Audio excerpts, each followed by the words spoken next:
And we're back. We haven't done this for a while, Ty. It's been a minute. We haven't. Yeah. It's been a minute. I was looking, the last time we both recorded a new episode, I think was about 2 months ago. Was it 2 months ago? Yeah. It was like late January. I guess. Yeah, that's right. Yeah. Wow. But Here we are. I think we've had some good solo episodes, though. At least I'm a little biased. I think we've had some good. I really enjoyed your interviews in Germany. I thought those were absolutely fantastic, and I know we had a lot of our artist friends out there and listeners to the podcast really seemed to enjoy those greatly. So those were really fun. That was a good time. It's good to be back on our regular flow with the two of us. We've got some fun quotes to dissect. I'm going to tease this, but we got some things to catch up in the Ty Nathan Clark universe as well. But our first quote today, let's just jump right in. The greater the artist, the greater the doubt. The greater the artist, the greater the doubt. The great art critic Robert Hughes said that. That's a good one. That's a meaty one. We got plenty of supporting quotes we'll dive into as well. But Before we do that, though, bring us into your world. You're in a new spot. Let's talk about that. Yeah, I'm in my garage. Yeah, I have the ultimate professional podcast setup going on right now. If you're watching us on video, you can see that there's a lot. I built a little wall to hide some things behind me. I'm physically sore. I'm feeling my age more than I ever have after a really long move. So my wife and I bought a new house and we moved.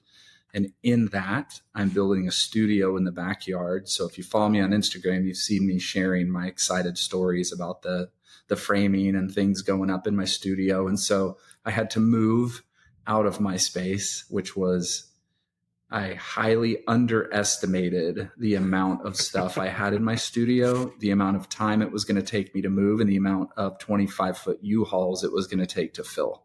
Right. So luckily I had one of my best buddies come down, Jeremy Combs, and help me clean out the studio after I already moved 2 20-foot U-Hauls worth of paintings into storage.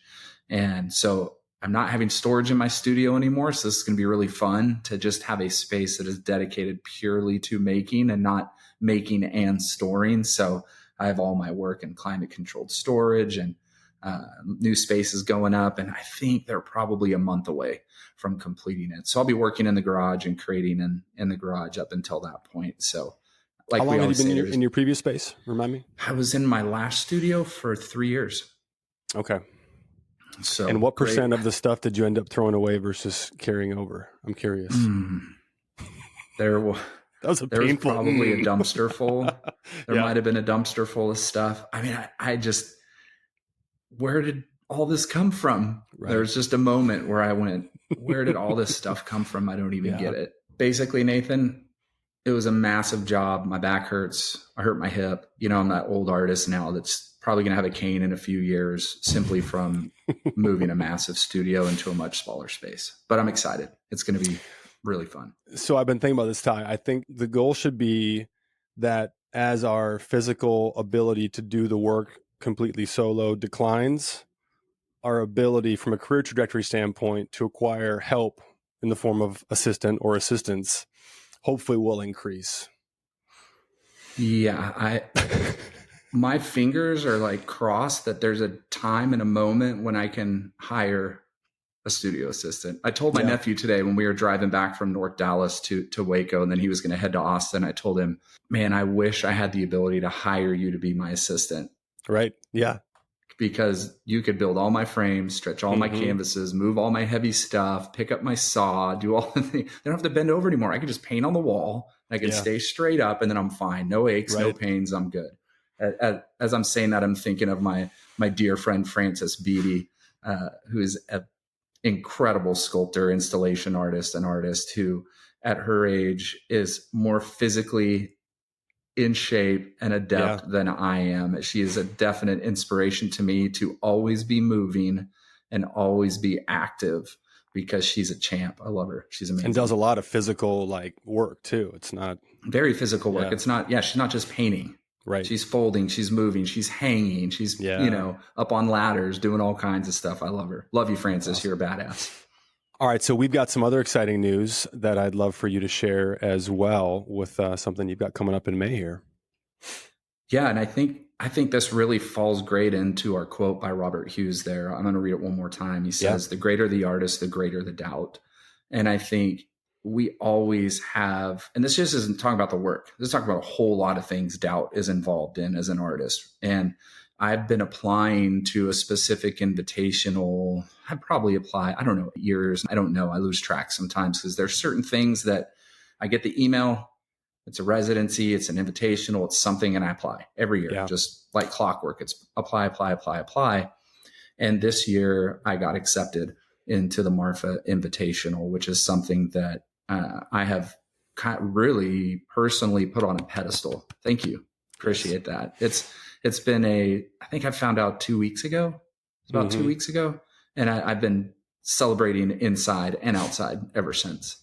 So it would have been very easy for me to never apply again, right? For us as artists to you apply, and you always get the letter, sorry, due to the number of applicants this year, we went in another direction, please apply again. And it's easy to get those and just go, man, I'm never going to get in, ever, never going to get in. So I'm just going to stop applying. But that's part of the great challenge for us as artists is have that confidence where we absolutely believe in ourselves to, you know what, I know how much better I am now than I was 5 years ago, than I was 4 years ago, than I was 3 or 2 years ago, because I'm working my ass off and I'm growing and I'm trying and I'm building and I'm doing all these things. I'm going to apply until I get in. And I've told some people about specific things, and Marfa was one of those. I don't care if I'm 80 years old and I finally get in because I've been applying for the next 30 plus years and I finally get in at 80, it will all be worth it. Yeah. Right. And I think I love the greater the artist, the greater the doubt. Yeah. And even, that I'll end up, right? You just had a big show in Germany and all of a sudden you come back home and there's these thoughts in your head of like, oh, did I do good enough? Was I this? Did I live up to what they thought or what they hoped? Oh, doubt starts right after you got something. Yeah. So that quote is so, so real and true. Right. And it's just, yeah. And I have a quote I want to read by Charles Bukowski that I love because I think he's so pungently funny at times. And we're already off script. Already off script, right? This is how we do it. This is how we roll. It should be just go off script. Exactly how we do it. I'm down for whatever Bukowski had to say. Please go. Okay, so here's a quote from the wonderful Bukowski. He says, "The problem with the world is that all of the intelligent people are full of doubts, while the stupid ones are full of confidence." I love that because he's really highlighting the fact that intelligence and self-awareness bring uncertainty to us. Yeah. Right. Yeah. And this is something that is definitely true of great artists.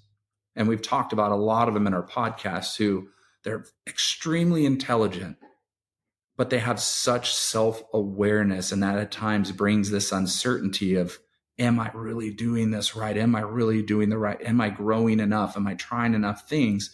But that it's that intelligence of really thinking about those things that causes you to have some doubts that make you go further, that make you try harder. For sure. Right. Yeah. And I think it's really easy. Well, I know artists, I'm not going to name names, although sometimes I really want to, who is just like, there's just this pompous arrogance about them. And I've never seen their work grow in the last 5 years. Well, I'll use a name that would that to me would for sure be like the poster child for that. I talked about this actually in the solo episode I did a few episodes back, where I talked about Notes from the Woodshed by Jack Whitten. Yep. But I used Sean Scully as a sort of antithesis of there you go of that. And you know what? He'll never hear this. Even if he did, he'd be like, "Yeah, fuck yeah, that's me." So it's all, but just that extreme, like, no, I'm making the best work you've ever seen, and here it is. And if you don't get it, then I can't help you. You know what I mean? Yeah. I'm paraphrasing here, obviously. But, yes. I don't think those two things are necessarily, mutually exclusive, but I think that the great artist who is also just supremely confident is the unicorn, right? The absolute exception to the rule, if we can call it that we're talking about, today, for sure. And I think that I'm going to throw another quote in that also was not on the as we continue to devolve from the playbook that we had laid out. Anton Anton Chekhov. We're evolving. We're evolving. Yeah. It's just getting better as we go. Perfect. Let's go with that. The role of the artist is to ask questions, not answer them. Anton Chekhov said that. The role of the artist is to ask questions, not answer them. Yep. And I think that's a good, for me, certainly, I know that I'm making my best work when I'm asking questions, and I feel like successful work for me is work that encourages the viewer to ask questions of themselves and just consider, things maybe from a different perspective or in a different way than they would have previously, right? But greater artist, greater doubt. I can only speak for one of those two things. I know that I'm full of doubt as far as how great of an artist. Same. That's not for us to decide. But I was talking about that with my artists. I can't remember if it was this last Saturday or the Saturday before, but we were talking about that because in Art and Fear, one of the things they talk about that we also talked about in the Art and Fear episode was that our life as artists isn't frustrating because the passage is slow. It's because we want it to happen fast. Say that again. The artist's life is frustrating, not because the passage is slow, not because it takes us time to get there. It's because we imagine it to be really fast. Yeah, right. Right. We think we should be able to get there tomorrow, but it actually is going to take you a couple years. Right. Or we think, I just kind of nailed this here in my work. Yep. So, I'm about to do this. And then you're like, I'm not, why can't I do it? Why am I not there? We're imagining these things to be really quick, and I think that's when the artist truly understands those things. That's where doubt is going to be one of those things. That's where the great doubt is going to come from, because can I get there? I don't know. I'm going to keep trying, but can I? Not, well, I can't get there. So let's just keep doing this pattern for the next 10 years. Right. Yeah. Well, the death trap. That's the death trap. Right. And that's the easier, softer way for sure. There's more comfort in just doing a slightly different iteration, of what we know to be quote unquote successful or work. But we've discussed the downside of that many times in previous episodes. We don't need to go too far down that path today, but I'm going to throw another quote in here that Francis Bacon said: the job of the artist is to always deepen the mystery. The job of the artist is always to deepen the mystery. Let me ask you, what do you think that means when you read that, when you hear that, deepen the mystery? What does that mean to you, Ty Nathan Clark? Well, and that's an artist who is full of a lot of doubt, right? Francis Bacon. I just bought his journals a while back and I started reading them slowly, and he's full of a lot of doubt with his work. And I think that's what pushed him so hard. And I think, thinking about mystery exists in what we don't know, right? It's this existence of something that we don't know, but yet we're trying to find it. We're trying to find an answer for it, but we can't, but we know something exists. We know that there's something there and wrapped up around that.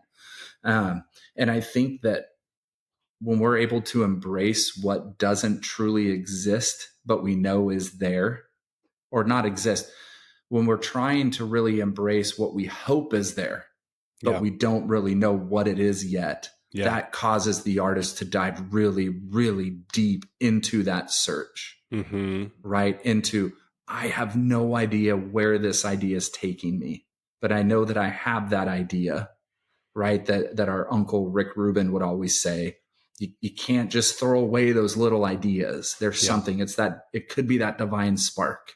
Yeah. Right. That little teeny thing that lights a huge fire, right? That just takes you on this course of something that could be really, really big. And I think by doing that, you're making room. You're creating more and more and more room in that mystery to bring something out of it. But if we're not deepening in that and we're not diving into the mystery and we're just kind of checking things off and going through the motions, and I don't really want to spend the time that it's going to take to get there, well, you're shrinking all that shrinking and shrinking and shrinking, and you're taking your room from this massive, mysterious space into this little controlled substance. The aperture narrows Yeah, Yeah, real absolutely. quickly. I just pulled up the definition of mystery. Yeah. Something that is difficult or impossible to understand or explain. That's according to Oxford. Something that is difficult or Well, yet you know it's impossible. there.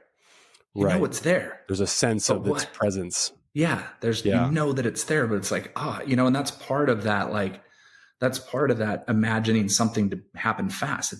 You're just trying to get it. You're taking these steps to get there. You know it's there. I know I can make this painting. I know I can create this sculpture, build this installation out. Yeah. I know I can get there. Mm-hmm. But when you don't have the tools to get there yet, and you've never done it yet, the mystery is that idea that you can. Yeah. Like, why would you even be thinking about it? Why would it even be present? Now comes the journey time. it's the journey of it's the pursuit of finding an answer that's interesting anyway, right? Yeah, The other definition, absolutely. of course, a novel, play, or movie dealing with a puzzling crime, especially a murder, right? What's interesting about a mystery as a genre of, literature or film, right? It's what happened here? I want to get there. I want to find out. And it's all of the path, the little detours along the way, all the dead ends that are interesting in and of themselves, that make for an interesting story, that makes the ending, if there is one, in the context of a narrative, way more interesting, right? Because we went on a journey to get there. It wasn't just, hey, just Joe Friday, here's the facts, Professor Plum with the candlestick in the library. Well, it's a pretty short story. It's not that interesting. Yeah. Well, and I love the next quote you have in here by the physicist Brian Greene, where he says, exploring the unknown requires tolerating uncertainty. Right. And that's just what we're saying there. It's like, I'm about to embark on some brand new ideas in my work. Mm-hmm. Like, I'm trying to take things that have existed for a long time within my work. Yeah. And I want to make them bigger. I want to make them more prevalent and more present, because there's some really deep meaning in these little moments that have held deep meaning in my work for years. And I feel like they're telling me they need more space. They need to come out in a larger way, a more prevalent way. So now I'm in that unknown. Yeah. Right. And I have no idea. I'm so uncertain on how to get there. And I started playing before I moved studios, and I'm about to start playing again this week with those ideas. But I'm in full exploration mode here. Yeah. I have to be I was just talking to one of my artists about this Saturday. We have to be completely willing to explore the unknown in all of its facets and tolerate the uncertainty. Mm-hmm. And why do we tolerate? Because we've been really good at something else up until this point. Yeah. We've gotten into shows with this work. We've gotten into invitationals with this work, residencies, whatever that is, with the work we just did. Mm-hmm. We're certain about that. Yeah. You have to tolerate that uncertainty. That means you have to live with it. You have to move with it every day. You got to go in the studio, come out of the studio, go into the studio, come out of the studio, day in, day out, and tolerate the fact that you don't know how it's going to look, how you're going to get there, and how long it might take. That's the exploration. That word tolerate, to me, I interpret that as acceptance of this is part of the path, right? Yep. There's, when you think about how much can I tolerate this discomfort? Well, part of it comes from accepting that discomfort, that uncertainty is just part of the journey, right? Yeah. As opposed to, what's something else uncomfortable? Well, here it's 95 degrees where you are in Texas. It's 45 degrees where I am here in Minnesota right now. Yeah. If either of us goes outside in the clothes we're wearing right now, we're going to be probably a little bit uncomfortable, right? So there's things that we can influence, right? We can change, in my case, how much I bundle up. In your case, how much you layer down, right? I mean, there's things that we can influence to help the environment that we are choosing to put ourselves in, to be less brutal or affect us less. But it has to begin from a place of accepting this is the temperature of the environment that we're choosing to be in. So what do we do with that, as opposed to trying to change, the reality of that situation, right? Those are very different perspectives, as opposed to, you know what I mean? So that's kind of, I think about it a lot as a map. I think we are trying to continuously expand the territory that we're exploring, you know, in our work. And the good news to me is that everything starts from, I mean, every exploration starts from the last known place on the map, right? Yep. Like we don't just jump out of an airplane, parachute into land completely unknown, right? We're starting from a place that is known, and we're pushing the boundaries of the territory that we're exploring. So like with what you're describing, you know, and we've talked about this offline as well, like you're beginning from the threads that you've already started to cultivate in previous work and deciding, no, I want to really lean into this more, right? So it is uncertain, but it's not completely unknown, right? There's a seed of, all right, I know there's something here. I'm just going to go farther down this path and see where see where the coast is, or see where I fall off the edge, right? Well, I love that. I love that analogy, and I use it a lot in the program too. And for myself, just explorers and map makers and the ancient discoverers. And I've studied for a long time when I was kind of in that outdoor adventure world and going and hiking around the world and backpacking and things, and studying the old climbers that charted Everest and the Mallorys and the Royal Robins, and a lot of the Swedes and the Finnish climbers from Northern Europe. And then moving into like more contemporary climbers from Doug Tompkins that started North Face, and Yvon Chouinard that started Patagonia, and how they charted all these climbs that nobody'd ever done before, but also kind of invented modern climbing technology while they were doing it, you know, and getting local people to, you know, blacksmith things for them, and creating carabiners and different ways to climb and chart these things. And that's what we're doing.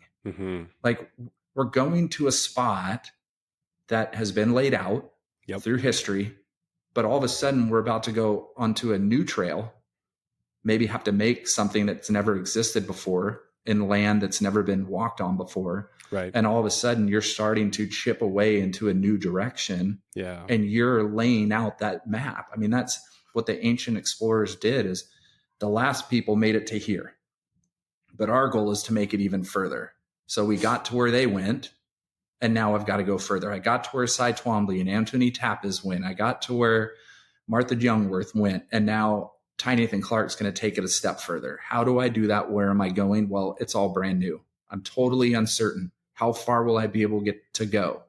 And then you start charting and going and moving, and it's completely uncertain. You don't know what's on that other side. You only know what's been there before. Yeah. But it's really easy. There's a lot of explorers that turned around and went, "Ooh, gosh, these cliffs are too tough. I can't go further. I can't do it." There is a measure of confidence and self-assuredness that is required. 100%. You know, right? I mean, if we take our jumping off quote, you know, too far, we would say the more doubt we have, the greater the artist we could become. Well, I mean, maybe, but there is a point at which we need to muster up the courage to take those steps forward into the unknown, to explore where we've not been before. It's perfect. It's almost like we planned this. We actually didn't, but I love that you're talking about actual exploration. So this next quote, I'm actually going to call an audible here. I'm actually going to play an audio from a podcast I was listening to actually earlier today. Okay. This is by an author named Alex Hutchinson. And I'm going to play an audio from, I learned about him from a recent episode. He was a guest on the Rich Roll podcast, which is one of my favorite podcasts. Super insightful, and he has a lot of really educated, fantastic guests. I'm going to play this audio, and then we'll talk about it. We really are wired to explore in some amorphous way. That this feeling that something might be interesting over the hill, that is a human feeling. That is something you should respect in yourself and recognize and pursue. And that, moreover, it's a useful feeling to follow. It's one that leads to good things, both you're going to get better restaurant meals eventually if you explore, because you're, in a tangible way, but also, maybe more importantly, in a way that leads to feeling like you're doing something meaningful. That exploration is about accepting uncertainty and risk And that by doing that on a regular basis, we end up doing difficult things, overcoming our doubts, and feeling like our pursuits have meaning. And so, why does this matter? In our current world, there are a whole bunch of structural forces that are making our lives easier and more predictable, that are eliminating uncertainty and also eliminating even the need to make decisions, that we're being fed entertainment options. We're being told what to do in a way that takes away the active part of following our own interests. There's a bunch of different reasons that is not going to be satisfying in the long term and may even be bad for us in a sort of very tangible neuroscience way, but certainly is a less satisfying way to live. So the sort of takeaway message is listen to that inner voice telling you to try something, and be willing to take risks in pursuit of something, because you never know what you might find. Yeah. So I love that. I would encourage people to go check out that podcast episode, because it's really good. He just wrote a new book that I've already pre-ordered, and I'm not sure that the title, but I think it is Wired to Explore. I can fact check myself and we can put it in the show notes. But it's just that whole idea of the curiosity, something we've talked about countless times before, and I'm sure we'll revisit going forward as well. But just that curiosity of like, something might be interesting over that hill. We don't know what it is. It might not be where we end up. It might not be where we want to stay, but it might be interesting. And just hearing him talk about that being a useful feeling is really, really interesting to me. One of the things that is, I guess, another layer to that, or something that I hear in that too, is that, he talks about the continuously exposing ourselves to the uncertainty will over time make us more comfortable with that discomfort. It will expand our range of tolerance, right? For uncertainty, and just accepting. Like, I think about if there's anything fundamentally different about the way that I think about the process of making art now versus even, a couple of years ago, it's probably that. I would say that I am much more, and I'm curious your thoughts on this as well, because you've been doing this longer than I have, but I'm much more conditioned for just being okay with sitting in like, this might not work. I may very well end up, throwing away, or in my case, just, stashing away until I have to move my studio, right? Throwing something in a pile and being like, hey, not today, maybe not ever, but definitely not today. Right. Yeah. And accepting that the value in that exploration may not necessarily be for the completion of that particular piece. It may not even contribute anything useful for that particular body of work, but it's still expanding the territory of my understanding of what I am trying to do, and giving me more tools with which to do it. Moving my studio was such an eye-opener to me, because there was so much old work that I was uncovering, right? It's like you're going back on the trail on your way out and you're going, oh gosh, I remember we turned left and we shouldn't at that point, and so we went back and charted this way. And I mean, there are some pieces that I pulled out and was like, oh, I remember that. What a horrible piece. What an absolutely terrible thing. And then I went, but I do remember, if I hadn't have done that and stuck with it and kept moving through it, I would not have figured out X. Right. I had to make that absolutely atrocious, shitty thing to get to X. And I love, it's a smooth sea never made a skilled sailor by Franklin D. Roosevelt. Say that again. A smooth sea never made a skilled sailor. Right. If the ocean is perfectly smooth and you're out there sailing, you're just going to go straight and you're going to get to your point. Right. But if something comes up that's hard to get through, that sailor's not going to be able to make it. Yeah.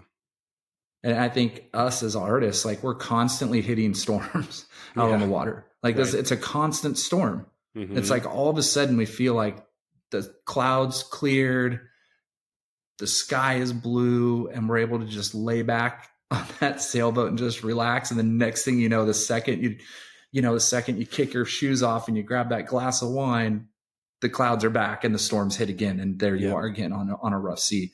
Right. I mean, that's the artist's life. It's every one of you that's listening is going right now. Absolutely. And maybe some of the listeners that I've never had the blue sky. I'm still waiting for it. Sure. Ty, Nathan, when does that blue sky come? It does come if you're patient and you realize this is slow and it's going to take some time. And I think, Miles Davis is one of my favorite musicians in history. I've got a number. Hold on to Miles for a second. You reminded me of something interesting. Okay. Yeah. I don't think I've mentioned on the podcast before. We can fact check this later. I'm not sure if it's true or not, but I have heard that the biggest difference between the way that cattle and bison respond to a storm, I'm pretty sure this is true. Let's just go with it. Is that when cattle, livestock, when they encounter bad or inclement weather, they go the opposite direction. They try to outrun the storm, which of course is impossible, which means they actually end up going the same direction as the storm, and they spend more time in it. Bison, buffalo, do the opposite. When they encounter bad weather, their natural instincts tell them, we go into the storm. We move towards the storm, which means they naturally spend less time in that inclement weather. And so, assuming that's true, it makes a lot of sense. It makes for a good story regardless, but it's really interesting in that, like, okay, well, if you haven't experienced that blue sky, or if we haven't experienced it, recently, just remembering that leaning into the discomfort is likely the best way to go, right? Because let's bring it back to art. What's the alternative? What's the equivalent of, being a big dumb cow in the art space? Well, it would be, let me just retreat back to what I know and just kind of do more of that, because I think that's, at least there's there's the promise of the false hope, we would argue, of comfort there, which is only going to delay actually getting through, the shit to get to the goal, to get to earn, earn the summit, right? Like I've done a lot of hiking. I've not done a lot of like proper climbing, but even if you just think about like a good hike where you're going to go get to a peak, I mean, there's plenty parts of most, especially a long hike, where it's just kind of drudgery. It's not all beautiful scenery, along the way. Some of it's pretty, nasty. And you're just like, all right, I believe I've not been to this peak before, but I'm following a trail that exists or following my compass. I can see it. I know it's up there. So just continuing to push through with the belief that there is something better on the other side of that hill. Yeah.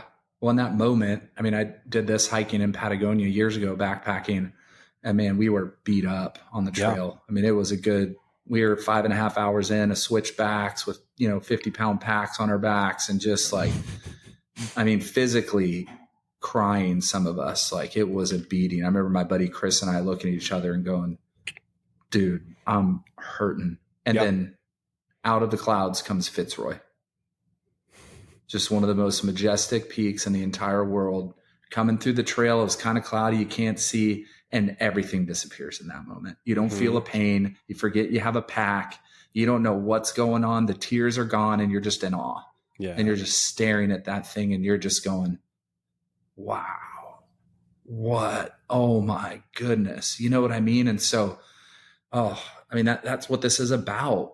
This is why we spend so much time in the drudgery and in the moments of like, I can't figure this out, and continuing that battle like the bison, going straight through the storm, knowing that the storm is going to pass you. Yes. It's going to go right past you. You're going to be right back into the green fields, feasting all day on the tall grass, in South Dakota, wherever, they're roaming. And I knew I love bison for a reason. That's why. And I think as I was jumping into Miles Davis, one of my favorite musicians in history, as a big jazz person, he has a quote where he says, "Don't fear mistakes. There are none." I mean, this is somebody who was doing things with the trumpet that people weren't doing and didn't do. He was playing a trumpet to an entire new level. Yeah. And then he took playing a trumpet to an entire new level by adding other bandmates in that were all competing and doing different things and creating art out of it. And I think that the beauty in that is if you can recognize that there's always discomfort in failure, no matter what, it's going to be uncomfortable. There's going to be discomfort, but that is the very thing that leads to breakthroughs. Yeah. Yeah. It's the very thing. You and I both have had so many moments in the studio where we cannot figure out what's in our head. Yep. And we're trying. Well, that material didn't work with that material. Well, that didn't. Well, that definitely didn't say what I'm trying to say. That doesn't.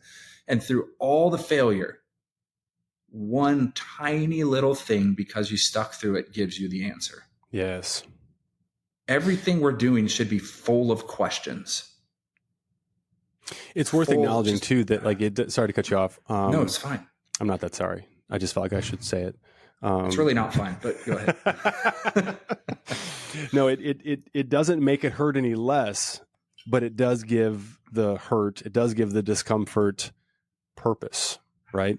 Yeah. It's purposeful discomfort. It's discomfort with meaning, and that's, I think, probably where keeping a vision of what we are working towards, even if it is just a general sense of what we hope it feels like, or to your example just now, holding on to those aha moments as little data points, little parts on the map that we can hold on to and say, all right, I have hurt this way before.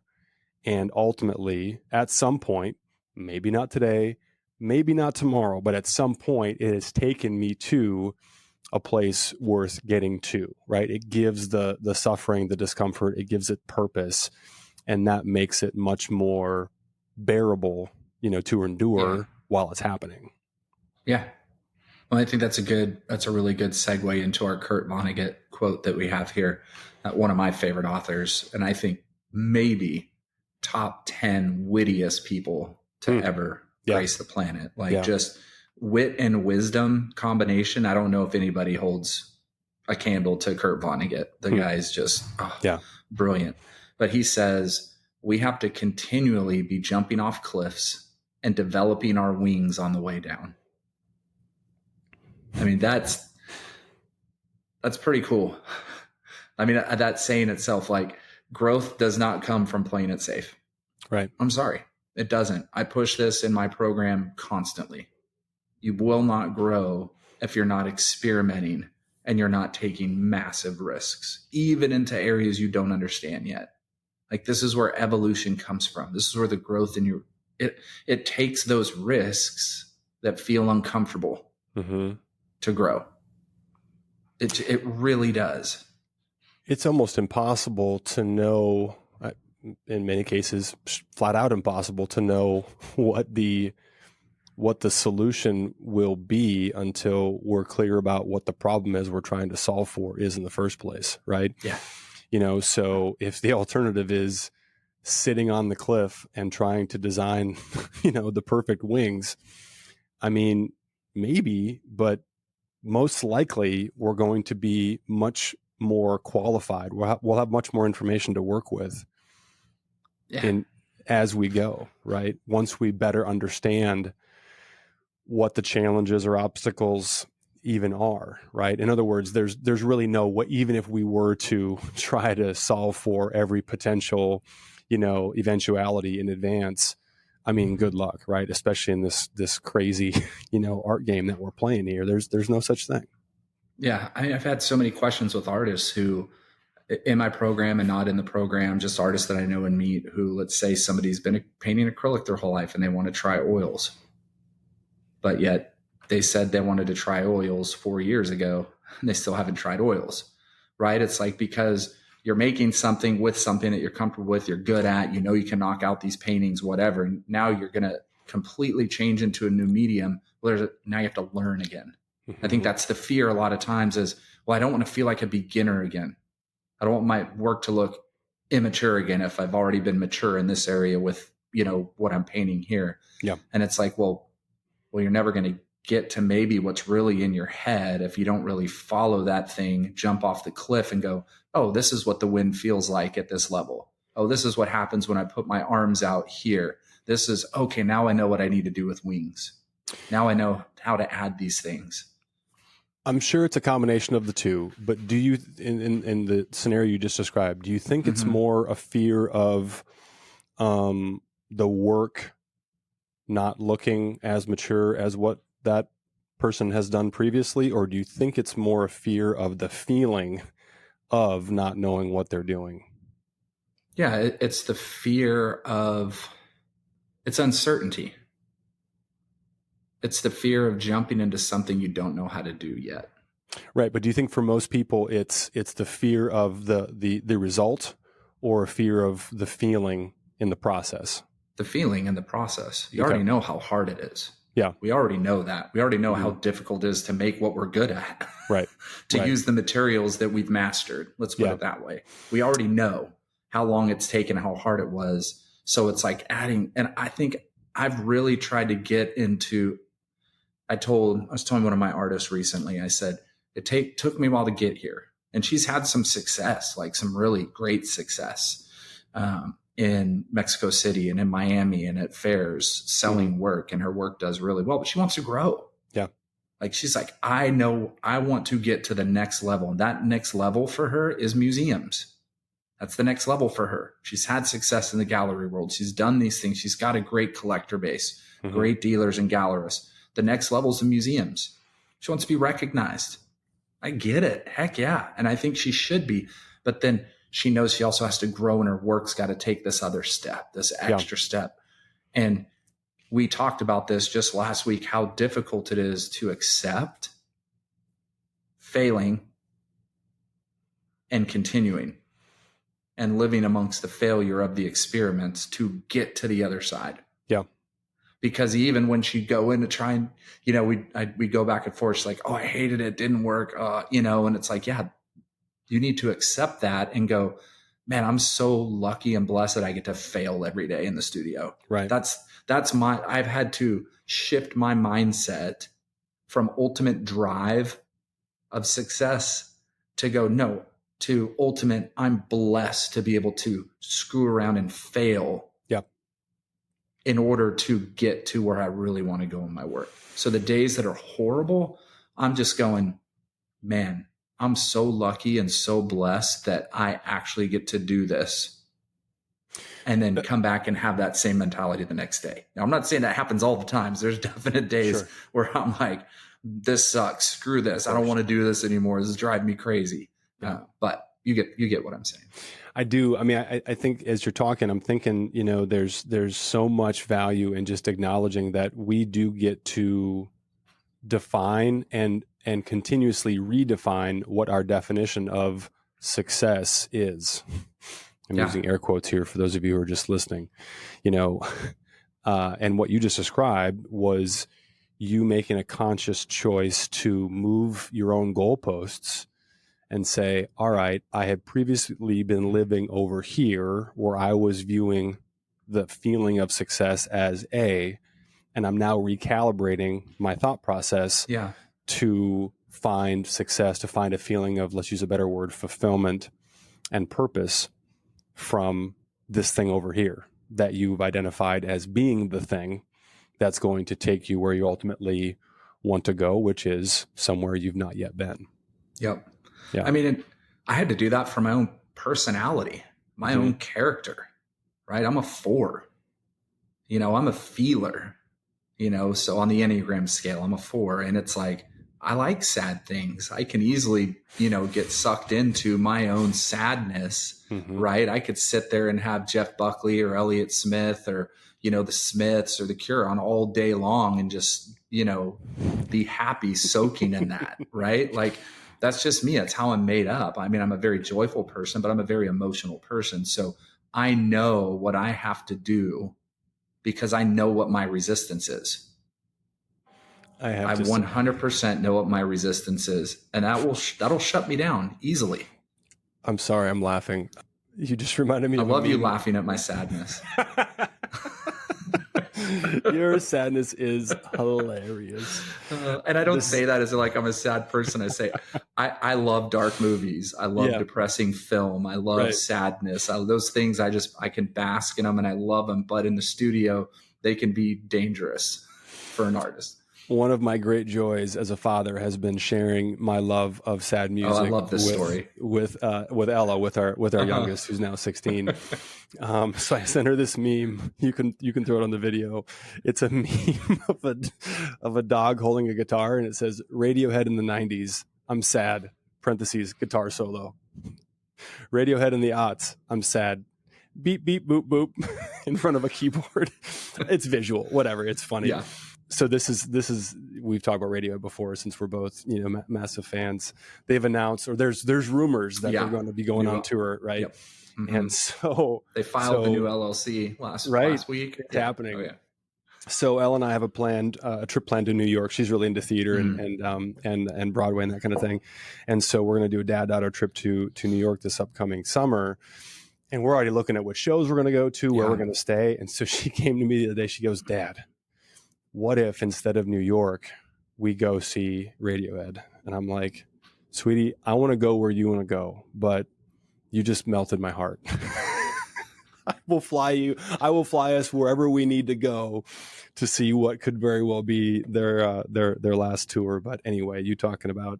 So she didn't want to go see, she didn't want to go listen to your sad dad rock band live. She loves the National as well. Yeah. That was one of my favorite comments she made to you, though. Which one? The sad dad rock. Yeah. Isn't that what she called it? Yeah. That's one of their things, but yeah, it's no, I'm with you there. And I think that, there's something to be said for music and, really identifying what type, let's talk about it.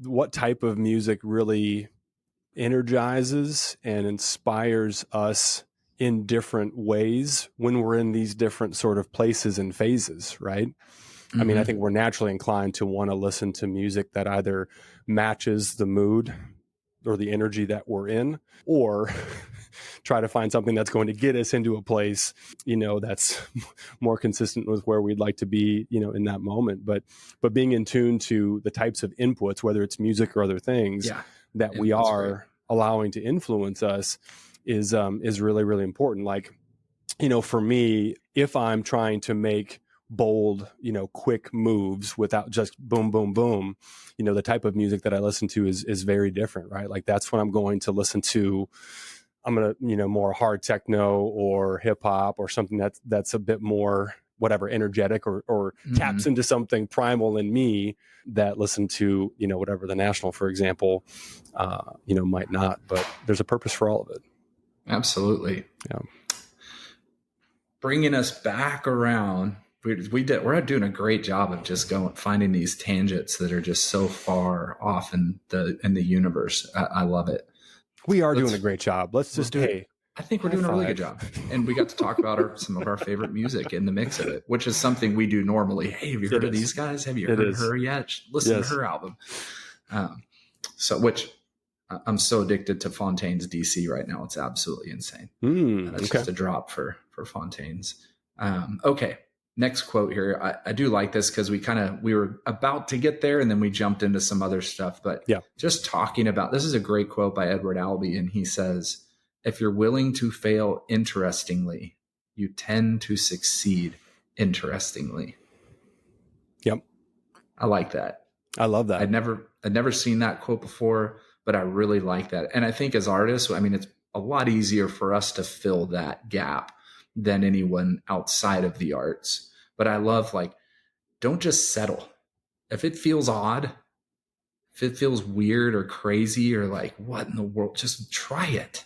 Go for it. Go do it. If something feels so out of the ordinary for you, go ahead and put it down on canvas, put it into clay, just go for it. And I think that's really kind of what he's saying is it's easy for us to just fail normal. Because sometimes we get that idea, right? We get that seed that just seems really way off base. Yeah. It's something that's so new. Maybe it's so different that it just kind of I don't really want to even go there. I'm not sure why. I would say go try it, because you may fail in that thing, but it might really lead to something that comes out of it that takes you in a whole new direction. And I was telling, I think it was Gianna. Is it Gianna the other day? Our friend Gianna Tasson. We were talking just about work and moments of being stale and doing things. And I think it was Gianna. And I said, go do something totally different. Just go do something so different that you're not normally doing. I don't know what that is. Go paint landscapes for a week. Go sketch things. Go do something. Go sculpt. Do something that's outside of what you've been painting that's so different. Yeah. Because it may lead you to a completely new territory within your work.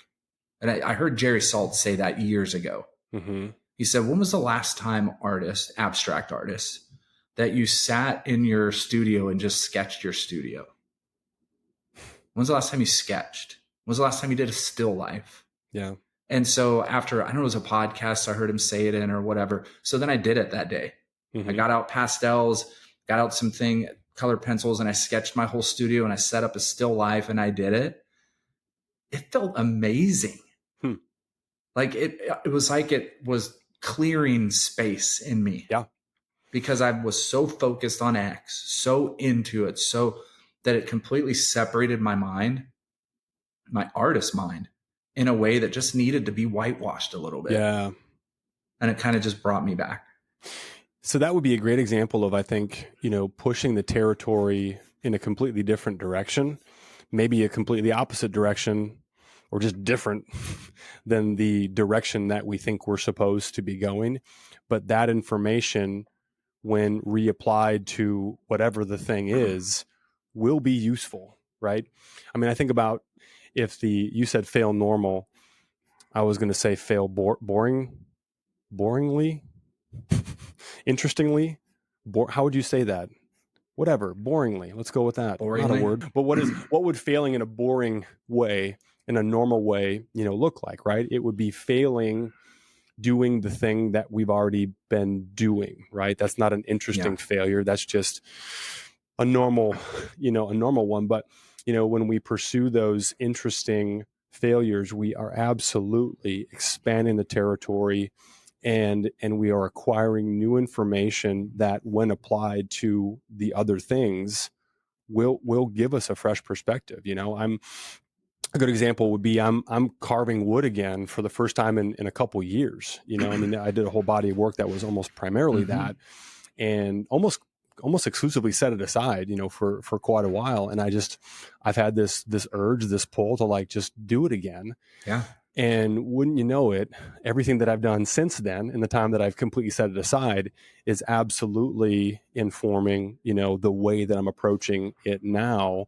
And that's all territory. Those are all tools that I wouldn't have access to, not actual tools, although I've acquired some of those as well, but ways of thinking about the work, ways of approaching it that I wouldn't have if I'd have just continued down, that path without taking all of the different, interesting detours and many interesting failures, along the way.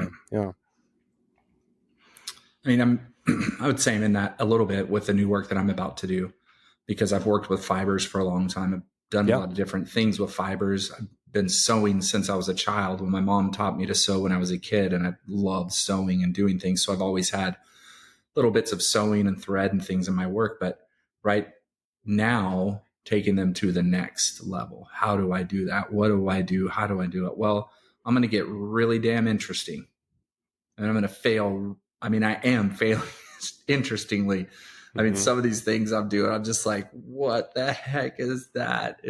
I got to learn. I got to relearn some things, right? I've got to teach myself some new things. And I'm trying to do some of those things backwards. Yeah. I'm trying to do it in a way that it's not supposed to be done, because I like the way that's the quote. Here it is. This is the quote. If you're willing to fail interestingly, you tend to succeed interestingly. I'm trying to do something the opposite way it's actually supposed to be done physically. Yeah.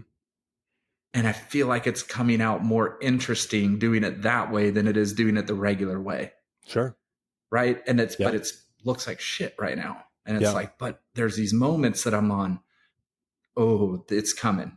It's going to come. I've done this enough. I've experimented enough to be confident that something will come of all the time spent. And because you've changed your definition of what success is, you have manufactured for yourself a positive feedback loop. Yeah. To where the things that don't look the way that you want them to or look good now are still like, you're still getting that positive feedback of like, no, this is taking me somewhere. Right. Because it has before and will again. Yep. Yeah, that's huge. And that's what this is all about. And this is what we want to encourage all of you artists out there that are listening is, we've had some artists send us some pretty fun messages over the last few months that your talks in Germany really gave confidence to some artists who were really kind of struggling with trying things and doing things and just their excitement to go, man, you really gave me that confidence to try these new things in the studio and to be able to fail to get to where I want to go. And, that's why we're talking about these things is we're in it with you. You're in it with us. And man, if there's more of us willing to fail interestingly, I just think there's going to be some incredible work that starts to explode out there. If we keep exploring and tolerating uncertainty, the growth in those of you that are doing that is going to be so fun to watch. And we have artists that, because of the podcast, we've gotten to know and we watch and we follow in our own accounts on Instagram. And it's fun to see the breakthroughs. Yeah. You can see them. Oh yeah. If you follow art enough and you watch artists closely, you can see the breakthroughs. Yes. And that is so fun to see during our contemporary culture. Artists that we're doing things with and artists that we're working with and watching and seeing them come to those moments of they did it. Yeah. Wow. Yeah. They found that breakthrough and man, that work looks amazing. Yeah, you're making me. You're reminding me of the utility of failing recklessly in the pursuit of going places that, and we don't need to say have never been explored before, but certainly in terms of if the goal is to set yourself apart, that's a way to go. For sure. Like you and I both have very ambitious, long-term goals that we wouldn't necessarily share on the podcast here, but we've both got some pretty, ambitious and audacious, long-term goals. And so I know for both of us, what we're trying to accomplish certainly falls in line with, how far can this be pushed and how much new territory can we not just explore, but over time, successfully, communicate in the finished work. Yep. That's kind of the ultimate goal, right? Because again, if the alternative is a just boring, regular failures, you're probably on a path that many others were and still are on. Which again, there's nothing wrong with that, but it is more difficult, right, to really distinguish yourself if you're playing the same game as so many others are. Yep. Did I say that right? I can rephrase that for me in a way that's not quite so judgy. No, I don't think it's judgy. I mean, you know me, I'm pretty damn judgy. I mean, we're artists. We're judgy people as artists. So I think it's be you. Yeah. Don't be somebody else. Right. Like I think that's how we get to those ambitious goals. Yeah. By really, really spending time finding us. In the work and being us completely, because the second we start being somebody else, it's going to slow that timeline down.